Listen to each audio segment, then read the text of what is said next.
Everyone दोस्तों, आज है 4 मार्च 2024 और हम लोग करेंगे द हिंदू न्यूज़पेपर के एनालिसिस। मेरा नाम है सितेंद्र चौधरी और आज हम लोग कौन कौन से टॉपिक यहाँ पे करने वाले हैं। कुछ टॉपिक थोड़े छोटे रहेंगे, कुछ टॉपिक थोड़े बड़े रहेंगे जो मेंस के पर्सपेक्टिव से हैं। जैसे हम लोग एक टॉपिक पढ़ने वाले हैं पतंजलि के बारे में। काफी करंट में न्यूज़ में रहा है पतंजलि। ऐसा कहा गया है, कोर्ट के द्वारा ऑब्जर्व किया गया है कि पतंजलि की जो एडवर्टीजमेंट्स आती हैं वो काफी मिसलीडिंग है। उसके बारे में बात करेंगे। ये मेंस के पर्सपेक्टिव से एक डिसेंट टॉपिक यहाँ पे आपका हो सकता है। उसके अलावा एक छोटा सा टॉपिक है प्रीलिम्स के लिए जिसे हम लोग पढ़ेंगे अपना स्ट्राइप्ड मर्लिन फिश। ये क्या होती है, सर कैसे काम करती है, थोड़ा सा हल्का सा साइंस एंड टेक वाले पर्सपेक्टिव से भी पढ़ सकते हैं। उसके अलावा यूनिवर्सिटी में जो रैंकिंग दी जाती है ऑल ओवर द वर्ल्ड, वो कैसे दी जाती है, कौन उसको देता है, उसका क्या क्या क्रिटिसिज्म है, वो हम लोग यहाँ पे पढ़ने वाले हैं। तो ये भी आप मेंस के पर्सपेक्टिव से देखेंगे इसको हम लोग। उसके अलावा साइप्रस के अंदर जो इशू है ये प्रीलिम्स के पर्सपेक्टिव से हम लोग देखने वाले हैं। थोड़ा सा इंटरनेशनल रिलेशंस, थोड़ा सा जियो पॉलिटिक्स समझेंगे। यूएन पीस कीपिंग जो फोर्सेज हैं वो कैसे रिलेटेड हैं, साइप्रस के बारे में थोड़ा सा जानेंगे। इसकी लोकेशन वगैरह देखेंगे, जियोग्राफी वाले पर्सपेक्टिव से भी थोड़ा कवर कर सकते हैं। उसके अलावा डेमोक्रेसी और ऑथोरिटेरियनिज्म में क्या डिफरेंस होता है, डिक्टेटरशिप में डेमोक्रेसी में क्या डिफरेंस होता है, क्यों न्यूज़ में है।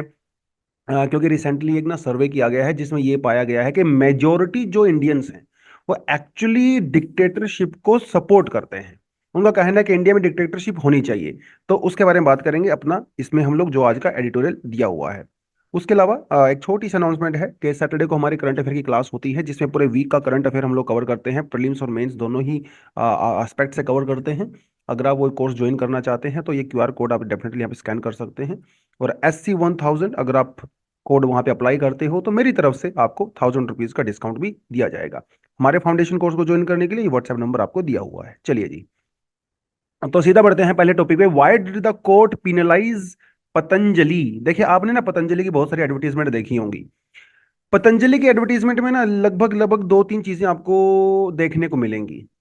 पहली चीज तो ये है, अगर देखे आपने जैसे अगर बाबा रामदेव के कैंपेन वगैरह भी कभी सुने होंगे, देखे होंगे, तो एक तो चीज आपको वहां पे ये नजर आती है कि जो मॉडर्न मेडिकल सिस्टम है, ठीक है, उसके खिलाफ जो है काफी कुछ बोला जाता है कि ये सिंथेटिक होता है, लैब में होता है, ये बेकार है। और उसको गाली गलौज किया जाता है, ठीक है, इसको यूज मत करें, ये आपको बीमार कर देगा, ऐसी ऐसी बातें बोली जाती हैं। एक तो ये एक कॉमन जो है वो बात है जिसमें एलोपैथी मतलब जो मॉडर्न साइंस है उसको डिस्क्रेडिट किया जाता है, डिस्परेज किया जाता है एलोपैथी को। तो एक तो ये कॉमन आपको नजर आएगा। दूसरा एक जो चीज नजर आती है पतंजलि के एडवर्टीजमेंट में वो ये नजर आती है कि ये एड यूजली मिसलीडिंग होती हैं। मतलब ऐसी कोई बीमारी है जिसका 100% क्योर पॉसिबल ही नहीं है, लेकिन उसमें भी कई बार ऐसा बता दिया जाता है कि 100% ये आपको रिलीफ देगा। इस तरह की चीजें देखने को मिलती हैं। ये दो चीजें मैं ऑब्जर्व नहीं किया है, ये दोनों चीजें कोर्ट ने ऑब्जर्व की हैं। सुप्रीम कोर्ट ने, सुप्रीम कोर्ट ने पतंजलि को यह कहा है कि भैया आप एलोपैथी को डिसक्रेडिट मत करें। ठीक है, आप अपने प्रोडक्ट को प्रमोट करना चाहता करिए, कोई दिक्कत नहीं है, लेकिन आप एलोपैथी को डिसक्रेडिट क्यों कर रहे हो। पूरी दुनिया एलोपैथी पे चल रही है, दुनिया बीमार होती है एलोपैथी के थ्रू जाती है। ठीक है, और एलोपैथी के द्वारा जो मार्केट में दवाइयां आती हैं, जो वैक्सीन या कोई भी ड्रग्स बनाई जाती हैं, वो प्रॉपर चैनल के थ्रू आती हैं, टेस्ट होके आती हैं, प्रॉपर अप्रूवल के साथ आती हैं, उनका एक स्टैंडर्ड होता है, क्वालिटी मेंटेन की जाती है, तभी तो हम लोग करते हैं। तो एक तो डिसक्रेडिट मत करिए एलोपैथी को। तो ऐसा कोई भी आपका स्टेटमेंट, ऐसा कोई भी आपका एडवर्टीजमेंट जो क्रेडिट डिसक्रेडिट करता है एलोपैथी को, वो बंद होना चाहिए। एक तो बात ये बोली गई। दूसरी बात, पतंजलि की एड जो मिसलीडिंग होती हैं वो क्लियरली वायलेशन ऑफ लॉ है। जैसे वो बोलते हैं परमानेंट रिलीफ, कुछ बीमारियों का नाम अगर आप लेना चाहो तो यहाँ पे ले सकते हो, जैसे diabetes, heart disease, glaucoma. Glaucoma ये प्रूव किया जा चुका है दुनिया में कि एक बार किसी को ग्लूकोमा हो जाता है तो वो 100% क्योर नहीं हो सकता है। उसके सिर्फ कुछ सिम्टम्स कम किए जा सकते हैं, 100% क्योर नहीं होता है। डायबिटीज 2 जो होता है वो भी 100% क्योर होना लगभग लगभग इम्पॉसिबल है। राइट, ऐसे ही हार्ट डिसीज, ये भी 100% क्योर नहीं हो पाते हैं। लेकिन आयुर्वेदा ये कहता है अपनी एडवर्टीजमेंट में कि इनका 100% परमानेंट रिलीफ है। लेकिन अगर वो ऐसा क्लेम कर रहे हैं तो उसके पीछे क्या कोई आपने साइंटिफिक स्टडी किया है? Answer is no. क्या आपने उसके लिए कोई एविडेंस बेस्ड रिसर्च किया है? Answer is no. तो ये आप क्लेम कैसे कर रहे हो? इसका उनके ऊपर कोई जवाब नहीं है। अब कैसे कह सकते हो कि आपकी दवाई खाने से किसी को कैंसर 100% ठीक हो जाएगा? क्या आपने इसके लिए कोई प्रूफ है आपके पास? आपने कोई रिसर्च किया है? आपने कोई टेस्टिंग की है? Answer is no. तो फिर आप क्यों कर रहे हो? तो this is a clear violation of law, ऐसा सुप्रीम कोर्ट ने ऑब्जर्व किया है। कौन से कानून का वायलेशन है? वायलेशन इसका है violation of the drugs and the magic remedies objectionable advertisement act 1954, इसका वायलेशन है। सिर्फ यही नहीं, जो प्रोडक्ट हैं वो सब स्टैंडर्ड क्वालिटी प्रोडक्ट्स हैं। जैसे आपने देखा होगा पिछले दिनों जो पतंजलि के द्वारा जो हनी दी जाती थी, उसके अंदर ये देखा गया था कि उसके अंदर 70-80% तो सिर्फ चीनी होती है, हनी है ही नहीं। कई सारे प्रोडक्ट को कैंसिल कर दिया गया था। राइट, वो आपने को ऑब्जर्व किया होगा। नेपाल की जो ड्रग एडमिनिस्ट्रेशन है, उसने पतंजलि के जो दिव्य जो पतंजलि जो प्रोडक्ट आते हैं उनको बैन कर दिया नेपाल के अंदर, कि वो सब स्टैंडर्ड है। WHO के ने जो स्टैंडर्ड सेट किए हुए हैं, इंटरनेशनल मैन्युफैक्चरिंग स्टैंडर्ड्स, वो उनको बिल्कुल भी फॉलो नहीं करता है। इनकी किसी भी दवाई का कोई क्लिनिकल ट्रायल एविडेंस नहीं है। अगर है भी तो बिल्कुल फ्रॉड है। एक दो लोगों को प्रोटेस्ट करके उन्होंने दवाई मार्केट में लॉन्च कर दिया। तो ये चीजें जो है कोर्ट ने भी ऑब्जर्व की है। तो ये तो चलो फिर भी ठीक है। 2022 में सुप्रीम कोर्ट के पास ये केस गया था। जो इंडियन मेडिकल एसोसिएशन है वो केस लेके गई थी। उन्होंने कहा साहब देखिए, एक तो ये एलोपैथी को दिन रात गाली देते हैं और ऊपर से इनके प्रोडक्ट सब स्टैंडर्ड हैं। दूसरी बात, WHO को फॉलो नहीं करते हैं और परमानेंट रिलीफ की बात करते हैं जो कि इम्पॉसिबल है, तो मिसलीडिंग क्लेम है। कोर्ट ने के अंदर वो बात गई। कोर्ट ने 2022 में अ, पतंजलि को, रामदेव जी को, आचार्य बालकृष्ण जी को सीधा सीधा कहा था कि आप ऐसा कुछ भी नहीं करोगे। अगर आप करोगे तो आपके खिलाफ एक्शन लिया जाएगा। और उस समय पतंजलि ने कोर्ट के अंदर एक रिटन एश्योरेंस दिया था कि हम लोग ऐसा कोई भी मिसलीडिंग ऐड नहीं करेंगे। मजे की बात यह है कि जिस दिन वो एश्योरेंस दिया गया था, उससे नेक्स्ट डे ही इस तरह के क्लेम किए गए थे, अगले ही दिन। तो 2 साल से भयंकर वायलेशन हो रहा था। It was a contempt of court also. 2 साल से कुछ नहीं हुआ उसके ऊपर, अब दोबारा से उसके ऊपर कार्रवाई हुई है। तो कोर्ट ने इस तरह की किसी भी चीज को, एडवर्टीजमेंट को करने से मना कर दिया है, पिनलाइज किया है। और अभी नेक्स्ट डेट रखी है, देखते हैं उस नेक्स्ट डेट पे क्या होगा। बट इस तरह की चीजें जो है वो कोर्ट में हो रही थी अबाउट पतंजलि, कि भैया आप कस्टमर को, लोगों को मिसलीड कर रहे हो, उनको मिस इन्फॉर्मेशन दे रहे हो। कई बार ऐसा होता है कि जैसे मान लो किसी को डायबिटीज है, उसको सीरियस डायबिटीज हो गया है, वो काफी परेशान है, लेकिन उसने पतंजलि की ऐड देखी। पतंजलि की ऐड के चक्कर में उसने दवाई खानी शुरू कर दी। 1 महीना, 2 महीना, 6 महीना वो आदमी बेचारा दवाइयां खा रहा है, उसको आराम भी नहीं मिल रहा है, क्योंकि उसने वो एडवर्टीजमेंट का क्लेम देखा था कि आपकी डायबिटीज पूरी तरह से ठीक हो जाएगी। उस क्लेम के चक्कर में उसने दवाइयां खाना शुरू किया, जिसकी वजह से उसका सही ट्रीटमेंट भी नहीं हो पाया। और कई बार ऐसे लोगों की डेथ भी हो जाती है, क्योंकि आप डिले हो जाता है आपका ट्रीटमेंट, आपको जरूरत होती है उसकी। कैंसर के केस में कई बार ऐसा देखा गया है। तो ये misleading advertisement basically false impression देती हैं किसी की ड्रग्स के करेक्टर के बारे में, और बाद में अल्टीमेटली लोगों को ही उसको भुगतना पड़ता है। ठीक है, ये जो है अभी, ये जो है करंटली केस तो यही चल रहा है। ये जो अपने पास कानून है DMRO, अगर इसका वायलेशन होता है तो कानून ये कहता है कि 6 महीने की सजा आपको हो सकती है और फाइन वगैरह भी आपको हो सकता है। हालांकि इसके अंदर कुछ लूप होल्स हैं जिसका फायदा ये कंपनीज उठाती हैं। हालांकि ऐसा नहीं है कि मिस इन्फॉर्मेशन, मिसलीडिंग सिर्फ यही पतंजलि ही कर रहा है। ऐसी बहुत सारी कंपनीज हैं जो करती हैं, और टाइम टू टाइम इस तरह के बहुत सारे केसेस आते भी रहते हैं। जैसे आप मान के चलिए कि पहले एडवर्टीजमेंट आया करती थी कि भैया फेयर एंड लवली लगाने से आप 15 दिन के अंदर गोरे हो जाओगे। तो देखा जाए तो ये भी मिसलीडिंग ऐड ही है।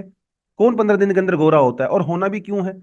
नेचर ने आपने जो स्किन कलर दिया वो दिया है, तो क्रीम को ऊपर से लगाने से आप गोरा थोड़ी हो जाओगे। तो ये भी मिसलीडिंग क्लेम है।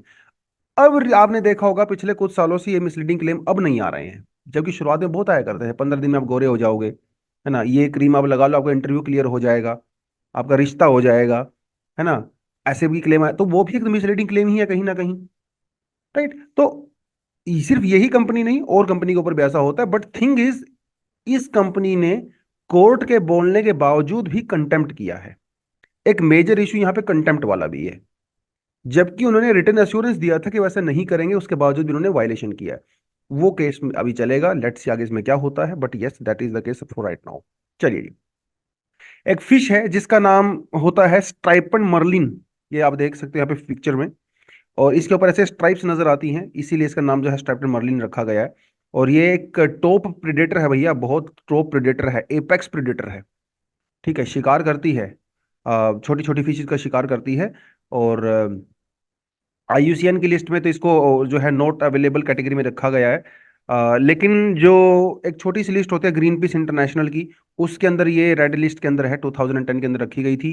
अभी न्यूज़ में इसलिए है क्योंकि एक रिसर्च ऐसी पाई गई है कि ये जो फिश होती है जब वो शिकार करती है ना, हंट करने जाती है, तो इसके जो स्ट्राइप्स का कलर है वो थोड़ा डार्क हो जाता है। एक बार हंट जब कर लेती है तो दोबारा से लाइट कलर का हो जाता है। ये बिहेवियर इसका जो है अभी किया गया है। और इसके कई सारे रीजंस हो सकते हैं कि इसकी जो दूसरी हालांकि ये सोलिटरी रहती है, अकेली रहती है, लेकिन कभी कभी जो ग्रुप में शिकार करती है तो ये जब कलर चेंज करती है तो शायद अपने दोस्तों को सिग्नल देती होगी कि देखो भाई अभी हम लोग अटैक करने की पोजीशन में हैं। हालांकि मोस्टली ये अकेली ही रहती है, दिन के समय शिकार करती है। और कई बार ये कलर इसलिए भी चेंज हो सकता है कि इसके जो शिकार होते हैं, जो प्रे होता है, उसको कंफ्यूज करने के लिए। ठीक है, कहाँ पे पाई जाती है थोड़ा आपको पता होना चाहिए। ये ट्रॉपिकल एंड वार्म रीजन्स में पाई जाती है।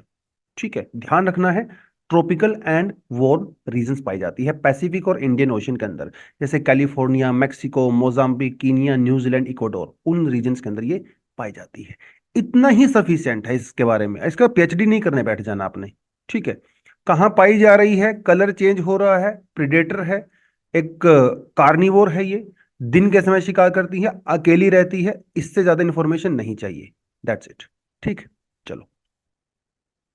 On the relevance of university ranking, और आपको पता ही है भैया, यूनिवर्सिटीज वगैरह जब अपनी एडवर्टीजमेंट करती हैं उसके अंदर एकदम बड़े बड़े बैनर्स लगाती हैं, कहती हैं देखो इंटरनेशनली हमारी रैंकिंग जो है 10 है, हमारी रैंकिंग जो है 500 है, 200 है। ये क्योंकि इंटरनेशनल रैंकिंग को देख के फिर बच्चे एडमिशन लेने आते हैं, कंपटीशन बढ़ता है, अपनी फीस इंक्रीज करते हैं, और रेपुटेशन भी बनती है यूनिवर्सिटी की, है ना, बहुत ज़्यादा। और दुनिया भर में कई सारी ऐसी ऑर्गेनाइजेशंस हैं जो यूनिवर्सिटी की रैंकिंग करती हैं। जैसे टाइम्स हायर एजुकेशन एक बहुत रिनाउंड ऑर्गेनाइजेशन है जो रैंकिंग करती है। उसके अलावा क्यूएस है, और academic ranking of the world universities, जिसे शंघाई रैंकिंग कहा जाता है। उसके अलावा अमेरिका की एक है news and the world report. तो ये सब कुछ रैंकिंग इंस्टीट्यूशंस हैं जो कि अलग अलग क्राइटेरिया के बेसिस पे रैंकिंग देती हैं, जैसे teaching, research, reputation, industry focus research, collaborative efforts, citation, teacher student ratio, उसका एरिया कितना है। बहुत सारे फैक्टर्स होते हैं जिसको कंसिडर किया जाता है किसी यूनिवर्सिटी को रैंकिंग देने के अंदर। लेकिन क्या ये रैंकिंग परफेक्ट है? Answer is no. जैसे आपने क्या किया, इन सारी चीजों को एक नंबर के अंदर आपने सिंगल हैंडेडली आपने उनको स्क्वीज कर दिया। तो क्या इतनी डायमेंशन को सिर्फ एक नंबर के अंदर इंक्लूड करना वाजिब है? Of course not. जैसे जीडीपी, आप किसी कंट्री के जीडीपी देख के ये तो बता सकते हो कि उस कंट्री के अंदर आउटपुट बढ़ रहा है, लेकिन आप ये नहीं कह सकते वो कंट्री डेवलपमेंट हो रही है उसके अंदर या नहीं हो रही है। डेवलपमेंट का जीडीपी से कोई खास लेना देना नहीं है। जीडीपी एक फैक्टर हो सकता है डेवलपमेंट का, लेकिन क्या जीडीपी देख के आपको उस कंट्री की हेल्थ सिचुएशन पता लगती है? नहीं। क्या आपको वहां की एजुकेशन का लेवल पता चलता है? नहीं। क्या आपको वहां की वीमेन का स्टेटस पता चलता है? नहीं। क्या वहां पे आपको एनवायरमेंटल डैमेज का पता चलता है? नहीं, ये सब तो नहीं पता चलता ना। क्या आपको इनकम डिस्ट्रीब्यूशन का पता चलता है? बिल्कुल भी नहीं। तो एक नंबर से आप जिस तरह से कंट्री की डेवलपमेंट नहीं बता सकते, उसी तरह से एक नंबर से उस यूनिवर्सिटी की आप ओवरऑल ग्रोथ प्रोग्रेस नहीं बता सकते हो। ये इसीलिए सिस्टम परफेक्ट नहीं है। दूसरी बात, दुनिया में जो अच्छी रैंकिंग वाली यूनिवर्सिटीज हैं, ज्यादातर क्या है, वो पुरानी हैं, लार्ज हैं, वेल्दी हैं, पैसे वाली हैं, रिसर्च इंटेंसिव है। भाई सीधी सी बात, अगर आपके पास पैसा है तो आप रिसर्च भी कर सकते हो। ज्यादातर यूनिवर्सिटी साइंस फोकस्ड है, जो साइंस, टेक्नोलॉजी, मैथमेटिक्स, स्पेस, इस इंडस्ट्री के अंदर काम करती है, मेडिकल वगैरह में काम करती हैं। ज्यादा यूनिवर्सिटी इंग्लिश स्पीकिंग है, और मोस्टली यूनिवर्सिटी ग्लोबल नॉर्थ में है, नॉर्दर्न हेमिस्फीयर में ज्यादा है। तो सीधी सी बात अगर नजर आता है भाई यहाँ पे बायसनेस है। एक बड़ी बात, यूनिवर्सिटी के अंदर जो रिसर्च है, यूनिवर्सिटी के अंदर की जो रैंकिंग है, वो किस तरह से बढ़ रही है? जो वहां पे रिसर्च हो रही है ना, उनकी साइटेशन के रिस्पेक्ट में बढ़ रही है। जैसे एग्जांपल, एक यूनिवर्सिटी है अमेरिका में जिसकी रैंकिंग 250 से अचानक बढ़ के 33 हो गई 2 साल के अंदर अंदर, जबकि वहां पे कोई खास चेंज नहीं हुआ। सिर्फ एक इंसान ने ऐसा किया, उसके अंदर एक साइंटिस्ट था, उसने पिछले 2 साल में 10 रिसर्च पेपर पब्लिश किए। वो 10 रिसर्च पेपर उसने जो पब्लिश किए वो किसके साथ मिलके किए? जो ऐसे साइंटिस्ट लोगों के साथ मिलके किए जो द लांसेट में काम करते हैं। लैंसेट, लैंसेट आपको पता है बहुत बड़ी पब्लिशिंग एक मैगजीन है जो साइंस रिसर्च वगैरह के अंदर पब्लिश करती है। क्योंकि इसने उन साइंटिस्ट के साथ मिलकर काम किया जो लैंसेट में काम करते हैं, इसीलिए इस यूनिवर्सिटी की रैंकिंग अचानक से 280 से 33 हो गई। बाकी सारे फैक्टर्स का क्या? तो इस तरह से कई बार ये कंपनी मिसयूज करती है सिस्टम का, लूप होल्स का मिसयूज करती है। साइटेशन बढ़ा देती है। साइटेशन मतलब होता है जैसे मान लो कोई आदमी किसी और यूट्यूब चैनल पे अगर अपना डेली न्यूज़पेपर एनालिसिस दे रहा है, अगर मान लो मेरा वहां से कंटेंट यूज कर रहा है या मेरे वीडियो यूज कर रहा है, तो कम से कम मुझे साइट तो करेगा ना कि देखो ये वीडियो जो है वहाँ प्रेप आईएएस के चैनल से आई है और इन सर ने बनाई है। ऐसा कुछ होगा तो that is called I like citation. आप जब किसी कंटेंट को यूज करते हो कहीं से, तो आप उसका एग्जांपल देते हो, साइटेशन करते हो कि वहां से मैंने इसको उठाया है। इस वजह से भी रैंकिंग कई बार यहाँ पे बढ़ जाती है। तो एक तो ये इशू हो गया। दूसरा इशू है कन्फ्लिक्ट ऑफ इंटरेस्ट। ये जितनी भी ऑर्गेनाइजेशन है ना, सब प्राइवेट एंटरप्राइजेज हैं, और कई बार ये यूनिवर्सिटीज को कंसल्ट भी करती हैं अलग अलग मैटर पे। यूनिवर्सिटीज इन ऑर्गेनाइजेशंस के प्रोग्राम्स को होस्ट करती हैं, पता आपको? उनके साथ इनके वन टू वन रिलेशन होते हैं, जिसकी वजह से there is a conflict of interest.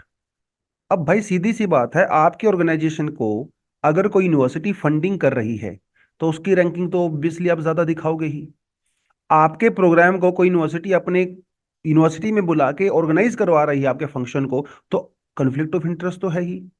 और कई बार ये यूनिवर्सिटी, ये जो ऑर्गेनाइजेशंस होती हैं, यूनिवर्सिटी के साथ सीधा बात भी करती हैं, देखिए हम आपकी रैंकिंग बढ़ा देंगे, ऐसे ऐसे करके आप कर लीजिए।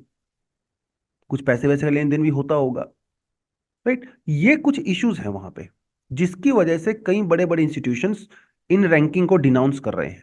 जैसे हार्वर्ड और येल यूनिवर्सिटी ने 2022 के अंदर रैंकिंग के अंदर पार्टिसिपेट करने से मना कर दिया।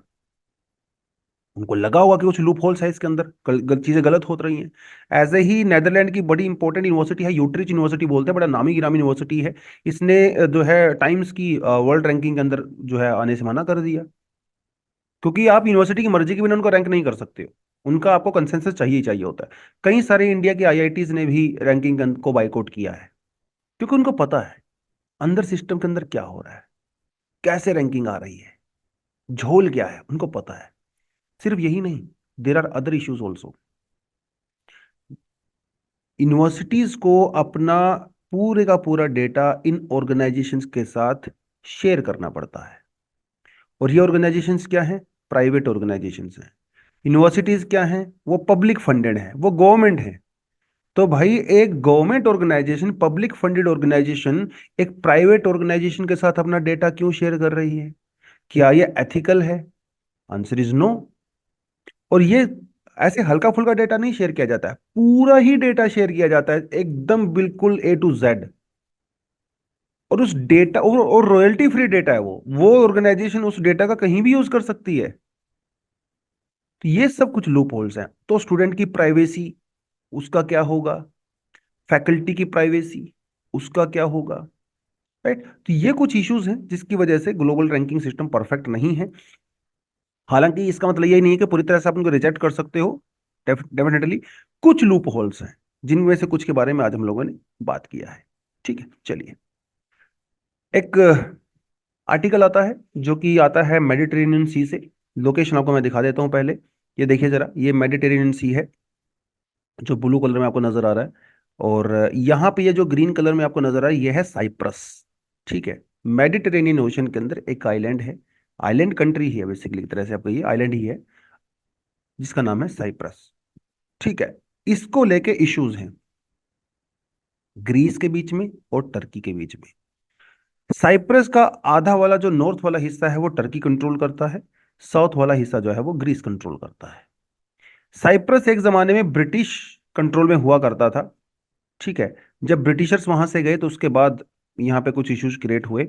आज भी अगर यहाँ पे देख सकते हैं, जो पिंक कलर के अंदर आपको दिया हुआ है, ये जो है ब्रिटिश का जो सोवरेन बेस है। आज भी ब्रिटिश ट्रूप्स वगैरह यहाँ पे बने हुए हैं।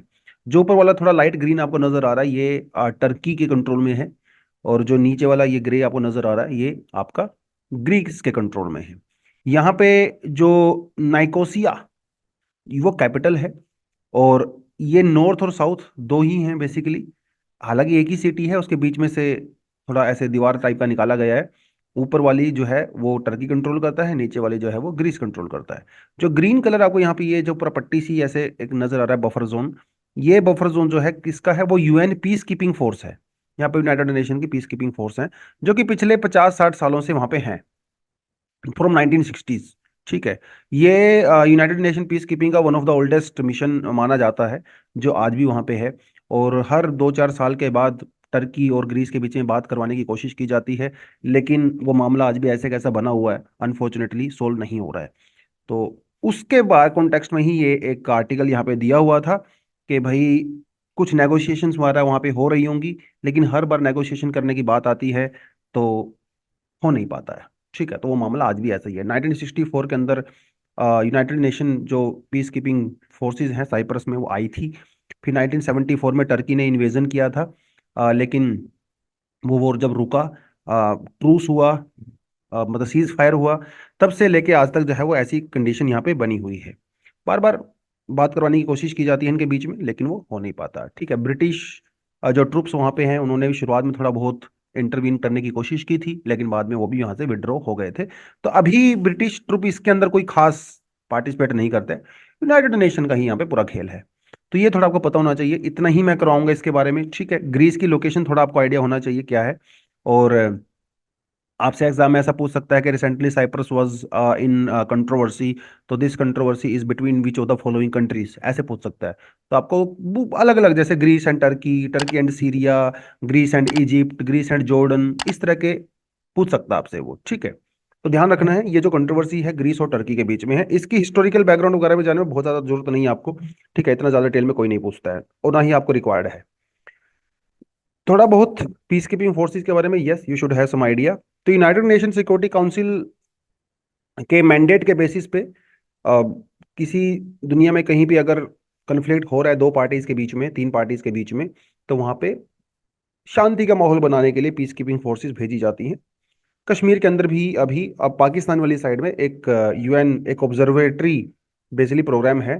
प्रॉपर तरह से पीस कीपिंग फोर्सेस नहीं है, बट यस दुनिया भर में अलग अलग जगह पे ये सब किया जाता है। ठीक है, लेकिन यूएन पीस यूनाइटेड नेशन अपनी मर्जी से कहीं भी पीस कीपिंग फोर्सेज नहीं भेज सकता।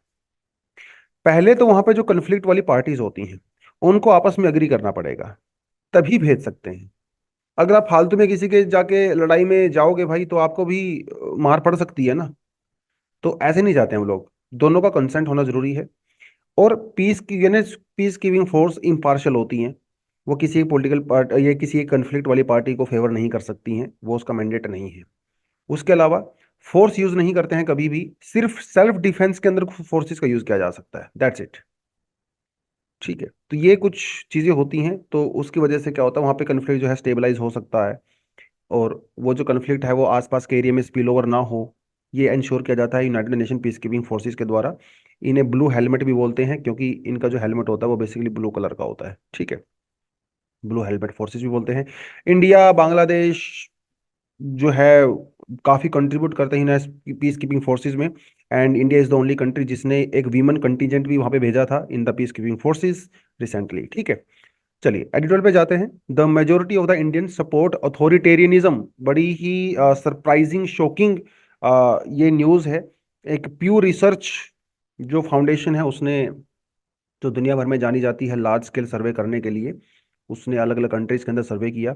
इंडिया में उसने सर्वे किया जिसके अंदर मोस्टली जो नॉर्थ ईस्ट स्टेट्स हैं उनको उन्होंने कंसिडर नहीं किया, अंडमान एंड निकोबार को भी नहीं किया है, लक्षद्वीप को भी नहीं किया है। बाकी उन्होंने 1-to-1 इंटरव्यू लोगों के लिए हैं, कई सारे सवाल उनसे पूछे हैं, और पूरे इंडिया को रिप्रेजेंट करने की उन्होंने कोशिश की है। हर कंट्री के अंदर वो लोग ऐसे ही करते हैं, ऐसा नहीं है कि इंडिया के लिए कुछ अलग से है। तो उन्होंने ये पाया कि इंडिया में, आप यहाँ पे देखिए जरा, 85% लोग ऐसे हैं जो कहते हैं भाई हमें एक स्ट्रोंग लीडर, एक अथॉरिटेरियन लीडर, एक मिलिट्री रूल, हमें वो पसंद है, डेमोक्रेसी नहीं चाहिए हमें। सिर्फ 15% लोगों का ऐसा कहना है कि हाँ भाई हमें डेमोक्रेसी चाहिए। ये बड़ी इंटरेस्टिंग चीज है। यूएस के अंदर 32% लोग अथॉरिटेरियनिज्म को सपोर्ट करते हैं, कनाडा में 27, यूके में 37, स्पेन में 22, नेदरलैंड में 18%, जर्मनी में 17, स्वीडन में 8%। इंडिया में 85%, इंडोनेशिया 77, जापान 41। जापान यहाँ पे थोड़ा सा एक शॉकिंग है। साउथ कोरिया में भी 40% लोग, ऑस्ट्रेलिया में 22। ठीक है, तो ऑस्ट्रेलिया तो ऊपर वाली कैटेगरी में ही आ गया बेसिकली। इसराइल में 26%, Nigeria, Kenya, south Africa, Mexico, Brazil में काफ़ी ज़्यादा लोग जो है अथॉरिटेरियनिज्म को सपोर्ट करते हैं। ये बड़ा ही शॉकिंग है। हाँ, आपको तो लग सकता है भाई डेमोक्रेसी से जैसी कोई चीज़ नहीं, लेकिन आम लोगों का ऐसा मानना नहीं है। उनका कहना कुछ और है। उनका कहना है कि भैया जो जो हमारे इलेक्टेड रिप्रेजेंटेटिव है ना, हमें इनके अंदर कोई भरोसा नहीं है। बेसिकली हमारे जो पॉलिटिशियंस हैं वो जनता से अपना भरोसा खोते नजर आ रहे हैं। जिस तरह से उनकी हरकतें हैं, दिन भर कास्ट के बारे में बात करेंगे, रिलीजन के बारे में बात करेंगे, पास्ट के बारे में बात करेंगे। अरे फ्यूचर ग्रोथ की भी तो बात कर लो, आप पास्ट में ही घुसे हुए हो। जातिवादी से आप ऊपर नहीं उठ रहे हो, नफरत फैला रहे हो सरेआम। आप एक ढंग की नॉलेज वाली बात ही नहीं करते हो। इन सब चीजों से जो हमारे इलेक्टेड रिप्रेजेंटेटिव हैं उनसे भरोसा जनता का उठ रहा है, और उनका कहना है कि देखो ये सब फालतू की चीजें हैं। इलेक्शन इलेक्शन में कुछ नहीं रखा। आप एक ऐसे स्ट्रोंग लीडर को बैठाइए ऊपर जो डिसीजन ले, एकदम से क्विक डिसीजन ले और काम करे। जबकि हालांकि यहाँ पे शुरुआत में चीजें थोड़ा सुनने में अच्छी लग सकती हैं कि एक ऐसा आदमी होना चाहिए जो लोगों के बारे में सोचे, जो देश के बारे में सोचे, और जो अच्छे डिसीजन ले, क्विक डिसीजन ले। ये ऊपर ऊपर से सोचने में ठीक लग सकता है, लेकिन जिस भी कंट्री के अंदर ये फॉलो हुआ है, there was always a fall of that country, always. क्योंकि वो एक आदमी के हाथ में जब पावर चली जाती है तो वो इतना इनसिक्योर हो जाता है, वो किसी और को डिसीजन मेकिंग पावर देता ही नहीं। उसको लगता है कि वही ठीक है, किसी और का ओपिनियन सुनता नहीं है। तो ये अथॉरिटेरियनिज्म की जो कुछ खास क्वालिटी होती है, they are always insecure about their position. और उसी इनसिक्योरिटी के चक्कर में वो ऐसे डिसीजन लेते हैं, मतलब अपने ही लोगों को मारना शुरू कर देते हैं। That's a thing. तो 85% लोगों ने 2023 के सर्वे में मिलिट्री रूल और अथॉरिटेरियन लीडर को सपोर्ट किया है इंडिया में।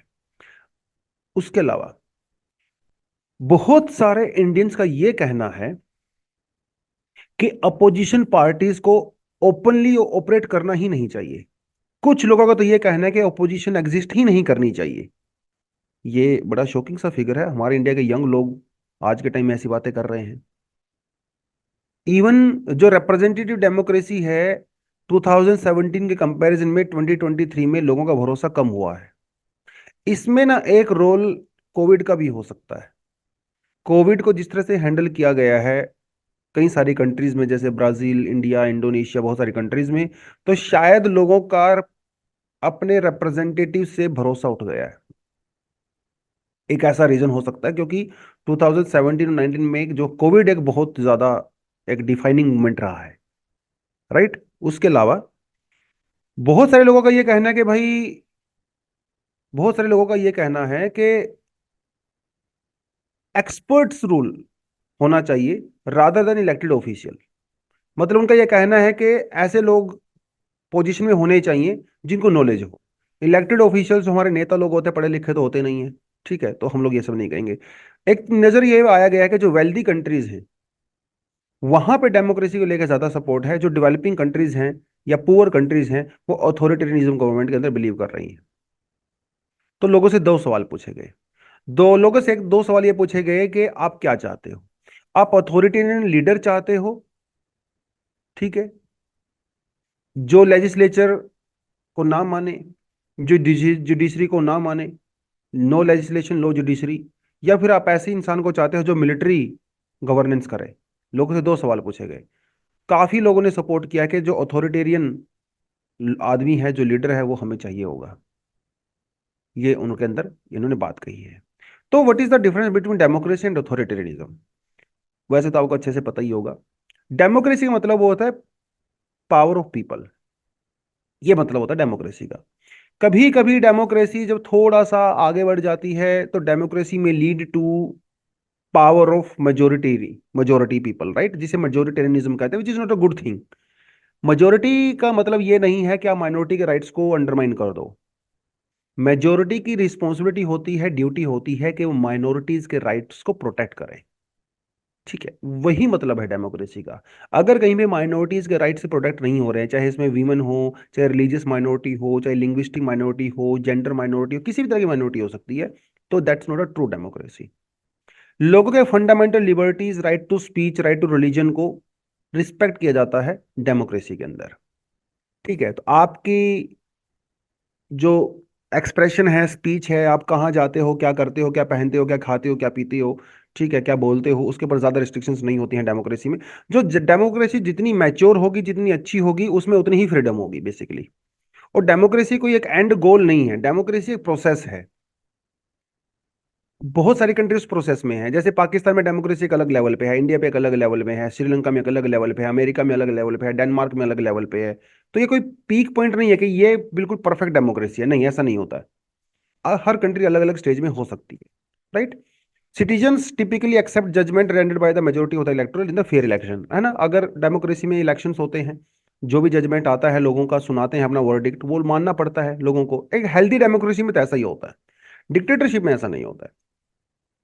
डेमोक्रेसी में माइनॉरिटीज को भी अपनी वॉइस रखने का अधिकार होता है। किसी तरह की माइनॉरिटी हो सकती है, वो रिलीजियस, लिंग्विस्टिक, ठीक है, अलग तरह की हो सकती है, जिससे जो जो टिरानी ऑफ मेजोरिटी है वो प्रिवेंट होती है।